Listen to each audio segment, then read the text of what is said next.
La charge mentale des communicants.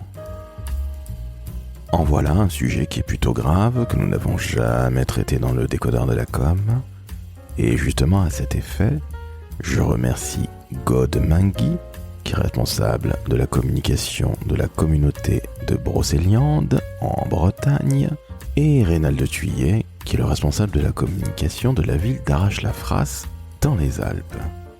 En effet, ces deux excellents communicants travaillent tout seuls, c'est-à-dire qu'ils ont une équipe qui est réduite à eux-mêmes. Cela signifie, vous l'avez bien compris, beaucoup de pression, un peu de couteau suisse. Mais cela veut dire aussi que certains de leurs collègues qui sont exactement dans la même situation, que ce soit dans le privé ou dans le public, ont parfois, disons les choses très clairement, une énorme charge mentale qui peut malheureusement se transformer en burn-out.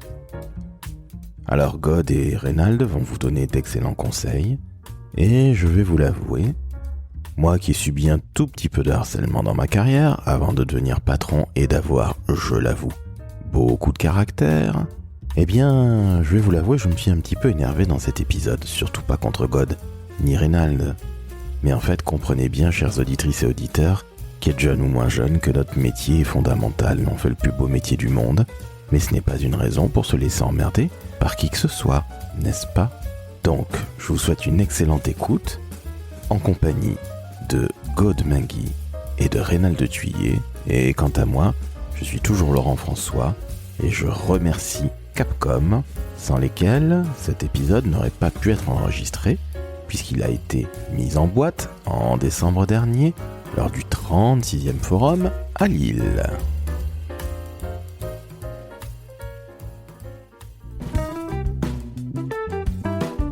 Le décodeur de la communication, un podcast de l'agence Maverick.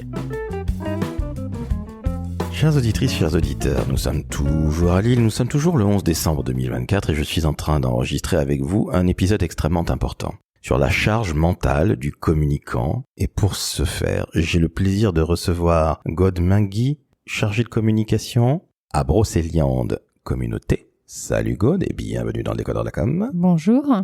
Et l'abominable homme des neiges, à savoir monsieur Reynald Thuillet, responsable de la communication d'Arrache-la-Frasse, de l'autre côté de la France, puisque nous étions tout près de Rennes, God, Oui. magnifique ville. Eh bien, Reynald est de l'autre côté, il est dans les Alpes. Salut Reynald, malgré tout. Oui, bonsoir. Alors, on va parler d'un sujet qui n'est pas si drôle que ça, parce que la charge mentale d'un communicant, elle est énorme, d'une manière générale, dans une grande ou une petite structure, mais dans une structure à taille humaine, on va dire les choses très clairement, parfois ça peut être un petit peu compliqué. Reynald, tu es seul à diriger la communication Oui. à Arrache-la-Frasse. Et toi, God? Moi aussi, je suis toute seule, oui. Mais je suis, moi, dans une communauté de communes, donc un EPCI. Donc un EPCI. Donc vous êtes tous les deux seuls à la communication. Ce sont beaucoup de responsabilités. Ça ne doit pas être si simple. Il doit y avoir beaucoup de polyvalence, beaucoup de multitâchisme. Ça ne doit pas être évident. Est-ce que vous avez eu vent de beaucoup de communicants qui ont cette charge mentale et qui vous en parlent en vous disant « Je suis épuisé, God » ou « Je suis épuisé, Reynald, j'en peux plus ». C'est vrai que tous les ans, au forum, on rencontre énormément de collègues, de petites collectivités. Et cette année, on a abordé ce sujet parce qu'effectivement, tous les ans, on a des cas particuliers, des gens qui s'expriment à ce sujet, et on le ressent aussi quand on discute, qu'effectivement, il y a ce forme de mal-être qui peut apparaître chez pas mal de collègues concernant la charge mentale et tout ce qu'ils doivent gérer dans leur collectivité au niveau de la communication. C'est vrai que dans les structures comme les nôtres, on est tout seul, on est amené à gérer un peu tout, tous les supports, le numérique, les magazines, l'événementiel, les relations presse, et du coup, il y a toute une forme quand même de pression. Les métiers de la com sont soumis quand même à beaucoup de réactivité, avec la relation aussi avec les élus, avec les administrés, la complexité, en tout cas le nombre important de tâches, et tout ça, ça favorise effectivement une charge mentale un peu trop lourde. Ajoute à cela la vie privée qu'il faut gérer avec ses hauts et ses bas, et quelquefois on peut se retrouver avec des personnes en difficulté psychologiquement. Et donc tout ça, en fait, l'impact de la charge mentale, c'est du stress, des erreurs, un épuisement, et c'est un cercle vicieux. Donc nous, l'idée, c'était de proposer quelques pistes pour essayer d'alléger la charge mentale.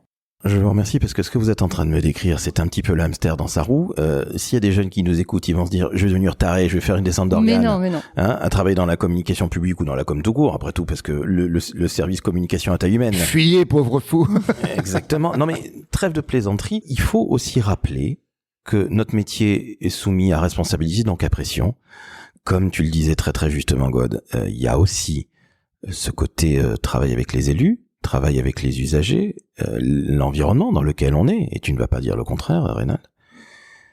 Je peux comprendre qu'il y a un mal-être dont vous avez parlé. Je crois que c'est la première fois d'ailleurs qu'on aborde le sujet dans le décodeur, donc merci à vous d'oser parler. Qu'est-ce que vous avez identifié comme signe avant-coureur, par exemple? Si vous nous donnez des exemples, parce qu'il y en a peut-être certains, malheureusement, qui vont se reconnaître. Je commence par toi, God. Qu'est-ce qu'il y aurait? Alors, en matière de signes émotionnels, ce qu'on a pu remarquer, puis on a fait aussi des petites recherches pour préparer les échanges. Il y a l'irritabilité et l'impatience, et que ce soit dans la sphère professionnelle ou la sphère privée, puisque ce sont des vases communicants. Donc voilà. Le sentiment d'être débordé, l'anxiété constante, des périodes parfois de tristesse, et puis un peu un sentiment de culpabilité quand on n'arrive pas à faire face en fait à sa charge de travail. Il y a d'autres symptômes, entre guillemets, qui peuvent apparaître et qui vont être plutôt de l'ordre de la concentration, de la mémoire. Il va y avoir des perturbations de ce côté-là. En fait, tout le cerveau va se mettre un petit peu, j'ai envie de dire, en système d'alerte, et tous les clignotants vont s'allumer, et on va se retrouver avec un état d'esprit qui va devenir très chargé émotionnellement, très chargé sur plein de domaines, et qui va à un moment se saturer et ne plus réussir à fonctionner correctement. Vous êtes en train de me décrire ni plus ni moins que des signes de burn-out. Ah oui, tout à fait. On est sur la charge mentale, si elle n'est pas gérée correctement, ou si elle est même surchargée, j'ai envie de dire, si elle est beaucoup plus forte qu'elle ne devrait être. Elle peut déboucher effectivement sur ce genre de pathologie. Non mais, God, le métier de la com rend fou? Je dirais pas que ça rend fou, parce qu'en même temps, c'est franchement... Tu me connais. Il suffit de me regarder pour se rendre compte qu'on devient un peu taré. Non, je suis pas d'accord. Puis on va pas faire peur aux jeunes chargés de communication. Donc, mais en tout cas, on apprend à gérer le stress. Je dois dire qu'aussi, peut-être avec l'expérience, parce que je crois que nous deux, on a maintenant un peu de recul et un peu d'expérience, on apprend à gérer ça et à savoir dire non. Ça, c'est quelque chose qu'on retrouve chaque année, de savoir, d'apprendre à dire non et d'apprendre à dire stop. Ça vient au fur et à mesure. Poser des limites et savoir effectivement se connaître suffisamment pour se dire attention, là j'ai atteint un point important. Alors autant savoir dire non, je sais que c'est pas facile, moi ça n'a jamais été compliqué. Depuis que je suis stagiaire, j'ai toujours dit non aux gens. Je me faisais donc pas de café, pas de photocopie, j'ai toujours été très chiant et je l'assume totalement, en vous remerciant. Mais savoir dire stop, c'est une autre paire de manches. Et tu viens de le dire, Reynald, quand on commence à ressentir qu'on atteint les limites, comment on fait, God, pour savoir dire, en fait, j'ai atteint mes limites, je dis stop et non pas non. Non, mais je crois que déjà c'est de savoir le dire, en fait. Dans les échanges qu'on a eus, finalement les gens gardent parfois ça pour eux et du coup s'enferment dans ce stress-là. Donc déjà d'oser en parler à son entourage professionnel, à son entourage personnel, et dire là je ne peux plus. Ce qui est quand même mis en avant, je pense, dans le fait de cette charge mentale, c'est parfois une inadéquation entre les objectifs qui sont fixés par les élus, par la direction, et les moyens financiers, humains, matériels qui sont mis en face. Ça veut dire qu'on te demande de gravir l'Everest alors que tu es globalement en marinière et en short? Oui, c'est faire toujours plus avec moins, ou en tout cas à niveau constant. Mais c'est ce qu'on appelle de l'éco-responsabilité dans la communication. Enfin, sobriété éditoriale, la connerie que tout le monde essaie de nous sortir en 2024 et qui va tous nous tuer en 2025, 26, 27 jusqu'à ce que nos gosses aillent dans la com. Je suis à peine en train de rire, mais malheureusement, ce que vous êtes toujours en train de me décrire, c'est des gens qui sont en train de péter un câble. C'est-à-dire qu'on te demande de faire des trucs absolument incroyables, t'as pas une thune, t'as pas l'équipe, t'as pas 4 bras, tu as une vie, comme tu le dis très justement, Reynald. À un moment, ça joue sur notre vie perso, mais À un moment, il faut savoir dire justement stop. Tu disais qu'il fallait le verbaliser, mais qu'est-ce qu'on dit très concrètement? Est-ce qu'il y a des gens qui vous en ont parlé en disant un jour je suis allé voir mon patron, l'élu ou je sais pas le DIRCAB en disant ou la DGS en disant en fait je vais faire un burn-out? On a eu quelqu'un ce matin dans les échanges. Oui, tout à fait. Ouais. Et il y a une personne qui a dit qu'effectivement, elle est allée voir directement son supérieur et elle a dit si ça continuait comme c'était actuellement, elle s'arrêtait et voilà. En fait, elle a été arrêtée. Quand elle est revenue pendant 8 jours, elle a mis un panneau sur sa porte en disant le service communication est au bout du roule. Et donc, du coup, elle a fermé son bureau une semaine, elle a remis tout à plat et elle a, pour repartir après sur des bonnes bases, quoi. Mais oui, on a eu l'année dernière, alors c'était pas tout à fait la même chose, mais une personne qui avait, je la recite toujours parce que je trouvais qu'il fallait beaucoup de courage pour faire ça. Elle cumulait plein de missions, dont sa mission de communication, mais elle avait pas de moyens en face. Et donc, pendant plusieurs semaines, elle a fait grève de ses missions de communication pour faire réagir les élus et débloquer des moyens. Mon Dieu, une cégétiste.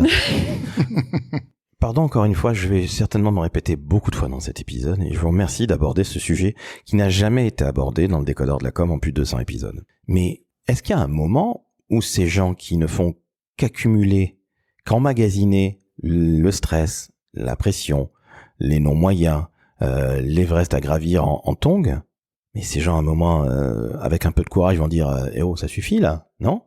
Alors après, nous, à travers nos échanges et à travers les collègues qu'on côtoie à cette occasion, lors du tapis ou même lors de nos différentes formations ou rencontres, je pense qu'il faut tenir compte, il y a aussi un aspect de personnalité qui est important. Et donc, en fait, il va y avoir des gens qui vont avoir cette faculté à se défendre très facilement ou à faire part de leur mal-être et d'autres qui vont au contraire rester dans le silence. Et c'est à ces gens-là aussi qu'on souhaite parler parce que on veut leur donner, de par nos échanges, on veut leur donner un peu de force en gros pour qu'ils arrivent à justement trouver le moment de dire ça va pas. Alors ça peut être à leurs élus, ça peut être à leurs managers. Et dans les outils aussi qu'on donne et qu'on transmet, il y a aussi des outils qui font la belle part à l'organisation parce que on peut être aussi face à des gens qui sont pas forcément bien organisés, qui priorisent pas forcément bien et qui se mettent en difficulté aussi des fois eux-mêmes.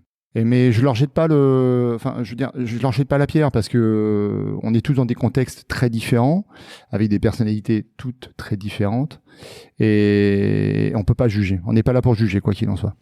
L'idée, c'était quand même là de dire il faut apprendre à se connaître et savoir comment on travaille et tenter d'organiser son temps de travail pour abaisser ce niveau de charge mentale. Est-ce que je suis plus efficace le matin ou l'après-midi? Et donc, dans ce cas, si je suis plus efficace le matin, je me concentre sur les tâches qui me paraissent le plus difficiles à ce moment-là. Et je garde l'après-midi pour fixer des rendez-vous, pour échanger avec les autres collègues. Voilà.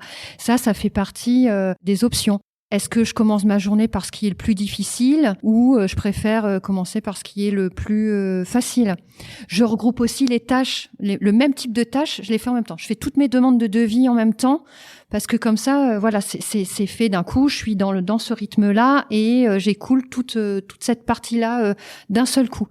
C'était l'idée qu'un travail fait en une fois, c'est plus rapide que si on fait le même travail en plusieurs fois, qu'on est interrompu.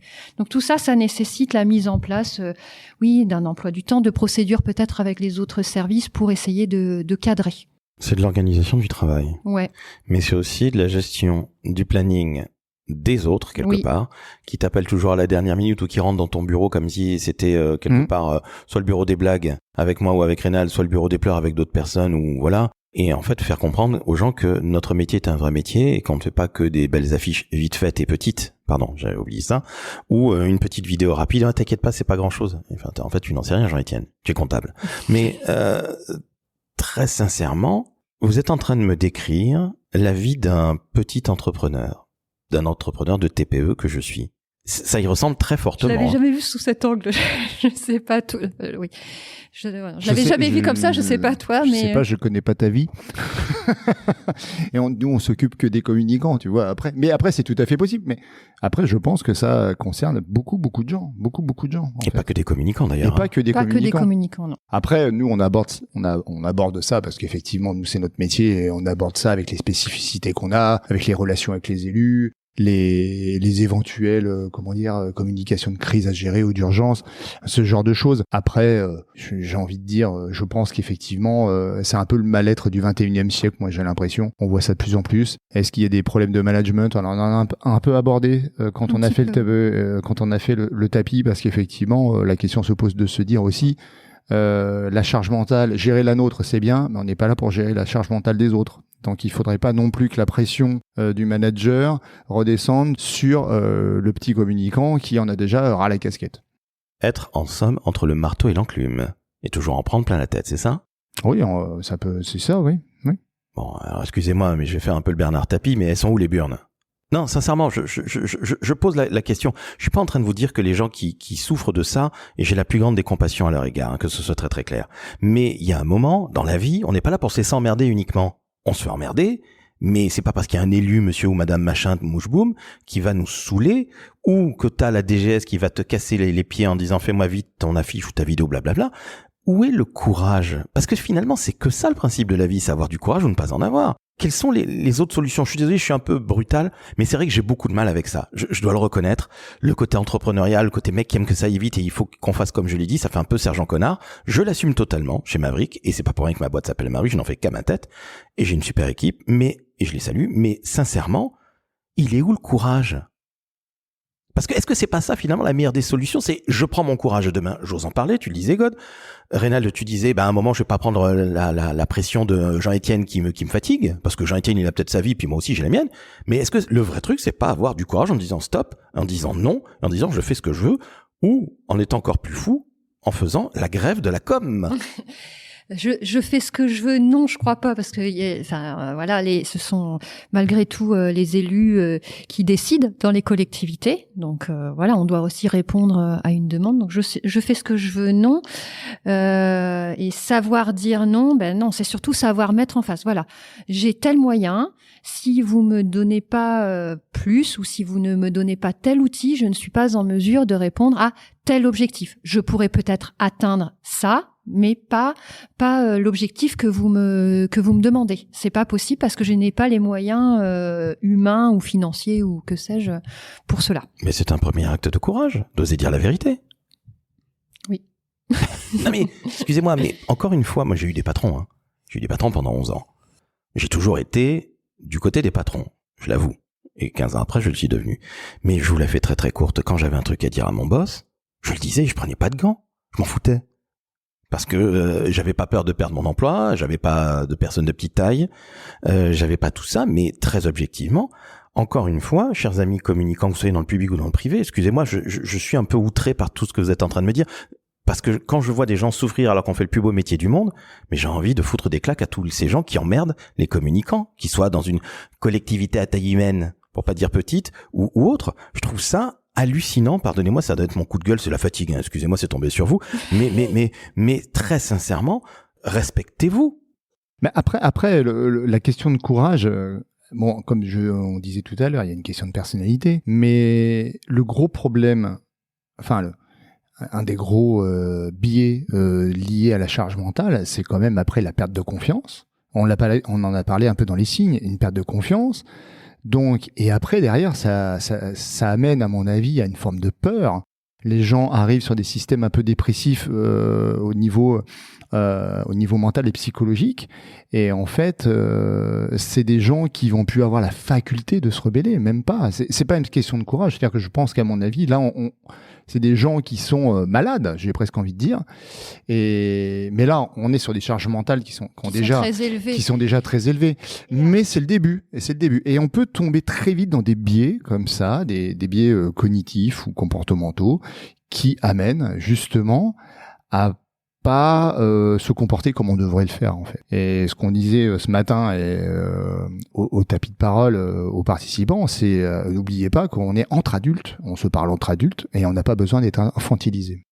Dire stop aussi, on l'a dit ce matin au tapis parlant, en tout cas c'est un participant qui l'a dit, c'est parfois savoir partir. En effet, si on n'est pas respecté, si on n'est pas reconnu dans sa fonction, il y a d'autres collectivités qui parce qu'il faut pas se mentir, il y a aussi des collectivités qui reconnaissent le travail du communicant, qui leur donnent les moyens, et donc à un moment, il faut savoir dire stop et puis partir pour retrouver un environnement de travail plus serein. Ce n'est pas être lâche, on est bien d'accord. Ah non, ce n'est pas. Alors, on l'a bien souligné que ce n'était pas une fuite, ce n'était pas être lâche. Mais après, on a une valeur professionnelle, on a une valeur humaine, et il faut aller dans des endroits où on reconnaît cette valeur. Je comprends parfaitement que si à un moment tu te sens pas bien dans une boîte, ça m'est arrivé. Hein. Moi, j'ai développé de l'eczéma. Hein. Je vous parle de choses très personnelles, mais j'ai développé de l'eczéma à cause d'un connard de patron qui ne disait pas bonjour. Et un jour, une de mes collègues me dit, mais il dit pas bonjour ce con. Je dis non. Bizarrement, j'avais des plaques. J'ai quitté cette entreprise. Ça a été très long. J'ai mis 2 ans à pouvoir quitter cette boîte. Et très honnêtement, mon départ a été la plus belle chose de ma vie. Alors d'où quand même, à mon sens, ne pas attendre d'être au bout du rouleau.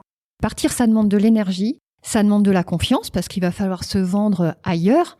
Et donc si on est trop, alors je sais pas si c'est affaibli, en tout cas... Trop négatif, parce qu'après... Trop négatif, qu'on finit par avoir un regard trop négatif sur son travail, sur ses compétences, sur tout un tas de choses. On n'est plus non plus en capacité de se projeter ailleurs. Donc il faut savoir dire stop avant... Avant le burn-out. Avant le burn-out, mais même au-delà de ça, faut avoir...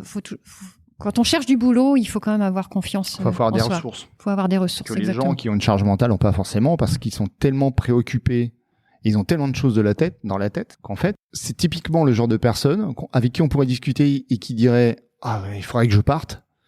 Et qu'en fait, le fait pas, parce qu'en fait, psychologiquement parlant, il y a tellement de choses à faire sur le boulot que il y a pas de place, il y a plus de place pour cette petite solution. Autre chose, ouais, pour cette solution. Il n'y a plus la bande passante, il n'y a plus tant de cerveau disponible pour s'apercevoir qu'il est temps de partir ou se donner le courage ou la force. Qu'il est temps, je pense, oui, mais se donner la force, et puis ça demande de l'énergie de chercher ailleurs, donc effectivement, ça peut être compliqué.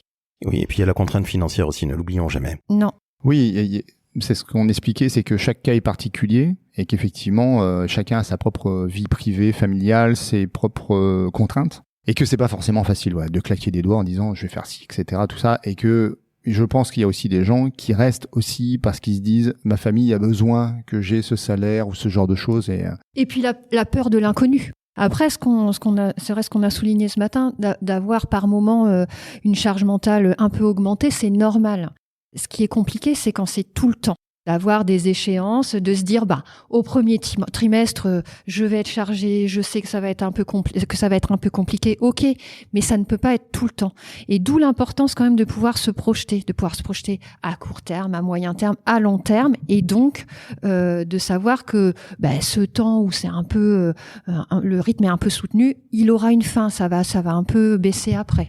Alors donc les solutions, si j'ai bien compris. Oui. Bien savoir s'organiser. Oui. Entre autres, c'est peut-être basique, mais ça commence par ça, par avoir quelque part des rituels, des habitudes qui rassurent quelque part et se dire, tiens, le matin, je fais les tâches où je dois réfléchir, l'après-midi, tu le disais, God, avec beaucoup de justesse, peut-être échanger avec les collègues, prendre du temps, ou peut-être limite... Oui, et puis éviter de se faire parasiter. D'où le savoir dire non. Voilà. Il y a quoi d'autre comme solution? Tu viens d'en donner une, God. On a parlé aussi après des solutions plus légères, plus pratiques, c'est-à-dire tout ce qui était les questions. Alors je sais pas si c'est méditation, cohérence cardiaque, des choses comme ça. À chacun de trouver l'outil pour s'aider. Et puis l'activité physique. Le midi, je prends un peu de temps, je vais marcher avec les collègues ou je vais marcher tout seul et puis je reviens, j'ai les idées plus claires. Je suis reposée, j'ai reposé mon cerveau, j'ai coupé. Donc il peut y avoir ces pistes-là. Et puis ne pas non plus aider à se faire, hésiter à se faire accompagner quand c'est nécessaire par un sophrologue, par je sais pas, de l'hypnose, un psy. Faut pas avoir peur parce que des fois ça va être un temps très court et puis ça va permettre de redescendre en pression. On a abordé également ce matin et on a rappelé aux gens que le code du travail prévoyait un temps dévolu à la déconnexion numérique. Et la difficulté dans le métier dans lequel on est, et surtout quand on est seul ou en très petites unités, c'est que qui nous remplace quand on n'est pas là, pendant les temps de congé, les vacances, les week-ends, voilà. Donc après, on a abordé effectivement les soucis d'astreinte, ce genre de choses. Mais ce temps de déconnexion, s'il a été prévu, c'est pas pour rien. Il est carrément obligatoire, soyons clairs, net et précis. L'article L2242.8 du Code de travail. Alors écoute, je ne savais pas. Écoutez, je dis ça de mémoire. Félicitations, maître Thuillier. Bravo. Mais je milite contre les portables à double carte SIM qui fait qu'on reste joignable tout le temps. Dans la mesure du possible, après il y a des exceptions, son portable de travail, le soir, si on revient le lendemain, on le laisse au bureau. Et puis comme ça, on se retrouve, on coupe sa boîte. C'est pas toujours facile, mais il faut s'y astreindre. De toute façon, s'il y a vraiment une grosse urgence, on sait toujours où vous trouver, portable ou pas portable. Donc voilà. God, je te remercie de rappeler cette évidence. On sait toujours où vous trouver lorsque il y a le feu dans la maison. Et souvent, c'est vrai que pour faire bon élève, et je trouve que finalement, ce que vous êtes en train de décrire, au-delà de ces grandes difficultés, et j'ai encore une fois beaucoup de compassion pour ces gens qui ont été dans une situation où j'ai été moi-même avec ce patron, et puis c'est ça qui m'a fait dire à un moment, bon finalement, j'ai eu des super patrons dans la vie, dont chez Publicis, qui était une école très hardcore, mais très honnêtement, moi, j'aimais être patron, c'était ça mon kiff, et j'aime ça dans la vie, et je suis très à l'aise avec ça, mais j'ai souffert de patrons qui étaient pas très sympathiques. Mais la réalité du sport, c'est qu'il y a un moment où, en fait, c'est vous le boss de la com. Ça faut jamais l'oublier. Parce que si on fait appel à vos compétences, même si tout le monde sait faire de la communication, tout le monde sait écrire, tout le monde sait parler, tout le monde a Word, tout le monde sait écrire. Est-ce que tu écris PowerPoint. Quand on va, tout va bien à la cruche à l'eau. Voilà. Ouais, c'est super, bon, te remercie. Mais un de mes clients, Jean-François, que je salue, dit toujours, c'est pas parce que t'as Word et que tu sais écrire que tu vas écrire le prochain Goncourt. N'est-ce pas, Jean-Étienne, qui a la comptabilité? Ah oui, c'est vrai. Eh ben, dans la communication, c'est exactement pareil. C'est pas parce que tu as Canva que tu fais des photos avec ton téléphone et que tu as l'impression que tu assures comme une brute, ou que tu sais prendre des magnifiques vidéos, que tu sais faire des TikTok avec ton fils ou avec ta fille. Mais notre métier, c'est un vrai métier, comme le dit Fred Fougerat, que l'on salue. Et je cite encore Fred Fougerat, dans son dernier livre qui s'appelle « L'élégance n'est pas une option », il parle de managers toxiques. Est-ce que finalement, tous ces gens qui sont au bord du burn-out, de la faillite professionnelle, intellectuellement, physiquement et émotionnellement, est-ce qu'ils n'ont pas finalement tous des managers toxiques? Alors moi, je crois pas à ça. Il y a effectivement des managers toxiques, mais il y a aussi des managers qui sont très bien, mais qui, comme le soulignait Reynald tout à l'heure, ne gèrent pas leur propre charge mentale et du coup la reportent sur les gens avec qui ils travaillent. Je t'arrête tout de suite, c'est ça un manager toxique. Un manager toxique, c'est pas quelqu'un qui va venir te dire tous les matins que tu es une merde. Ou qui va pas venir te serrer la main. Alors pour moi. Je le vois plutôt comme ça. Mais bon. T'en parleras avec Fred Fougerat, tu vas voir. Oui, écoute. Tu en parleras avec Frédéric. Frédéric, si tu nous entends, on t'aime. Mais non, je pense que justement, même les gens qui sont en train de faire déborder l'ultra personnel ou qui font déborder leur incompétence sur votre dos, et vous devez rattraper finalement la fameuse vidéo qu'il faut sortir dans 2 jours alors que c'est un boulot qui va demander 15 jours, en fait, eux aussi sont toxiques. Je suis désolé de dire ça. Pour ma part, je trouve ça un peu caricatural parce que effectivement, nous, on est dans des situations où on l'a dit, on manque de moyens, on manque de humains, financiers, peu importe. Mais on n'est pas les seuls dans les collectivités à être comme ça. Donc parfois, par des effets de vase communicants, on récupère la charge mentale des autres. Je trouve ça un peu dur de parler de manager toxique dans ce cas-là, mais après, c'est une question de point de vue. Bien entendu, Reynald, tu avais quelque chose à dire. Oui, alors je suis en partie d'accord avec Gaude en fait. Je pense qu'il y a beaucoup de managers toxiques qui savent pas qu'ils sont toxiques. Il y en a d'autres qui se complaisent à être toxiques. Donc après, ça dépend comment on fixe le curseur au niveau de la toxicité du manager. Mais il y a aussi, à mon sens, une partie des collègues communicants qui s'organisent peut-être pas forcément des fois très bien et qui savent pas forcément optimiser leur temps de travail, ce qui fait qu'on peut se retrouver avec un manager tout à fait pas toxique en fait, voilà, tout à fait normal et face peut-être à des agents qui sont peut-être pas forcément bien organisés Et ça peut se rectifier, je pense, assez facilement. Là, on est dans le cas où l'agent, effectivement, doit gérer sa propre charge mentale sans en recevoir une par son manager. Et là, ça se règle peut-être plus facilement, ce genre de problème, je pense. Après, face à un manager toxique, là, je pense que c'est un peu plus difficile. Face à un manager toxique, il vaut mieux fuir. On en a parlé. Je pense que c'est pas la peine de perdre des plumes, de devenir complètement cinglé, de finir entre quatre planches. Ou lui casser des genoux ou ce genre de choses. Enfin bon, bref, on n'en parlera pas. Écoutez, le cassage de genoux, on y a droit. Le kneecapping, comme on disait en Irlande, c'était tout à fait toléré. Ben écoutez, moi je suis là pour le réintroduire en France. Hein. Voilà. Faut apprendre à relativiser, je pense quand même. Moi, j'adore mon métier. Ça fait maintenant 15 ans que je fais ça. Néanmoins, je considère que je ne sauve pas des vies. Alors, je fais ce que je peux. Alors, je te laisse terminer, oui. Oh, bah non. Non, je te laisse terminer, God, mais... Non, mais, enfin, il faut apprendre à relativiser. Alors, je suis désolé. Sachez que je suis en train de m'impatienter comme ça, là, en train de faire des moulinets tel un Patrick Hernandez ou un Patrick Juvet dans l'air. God, quand tu nous dis ça, on sauve pas des vies. Mais évidemment qu'on sauve pas des vies. Putain, on n'est pas en train de trouver le vaccin contre le cancer. Mais ça, ce côté, je suis désolé, c'est pas une attaque perso en aucun cas. Non. Mais arrêtez d'être des gentils crétins et bénis, oui. Notre métier, s'il n'y a pas de communication dans une entreprise ou dans une organisation publique, petite, grande ou moyenne ou à taille humaine, en fait, il se passe rien. Donc on va arrêter d'être gentil en disant on sauve pas des vies, bordel de merde. Vous êtes en train de faire le plus beau métier du monde. Donc on arrête d'être toujours très humble. Et je le dis toujours, la modestie, Dieu m'en préserve. Donc vous l'avez compris, sincèrement, je plaisante évidemment, il faut pas essayer de devenir des espèces d'Alain Delon. Alain Delon est formidable en parlant de soi, mais tu vois, quand tu me dis on relativise, évidemment que je relativise. Quand tu vois, quand je fais des soirées, et j'en parle assez souvent ces derniers temps, de grands communicants où vous avez des gens qui ont l'impression d'être super importants, où vous avez limite la cour un peu comme Dark Vador avec ses sbires dans Star Wars. Je dis toujours à ces gens-là, mais c'est demain, tu gicles dès qu'il y a plus de thunes. Comment t'oses me parler comme ça? Ben oui, pauvre con, parce que je connais la vérité. Moi, je suis chef d'entreprise. Je sais ce que c'est. Et je remets souvent ces gens-là à leur place.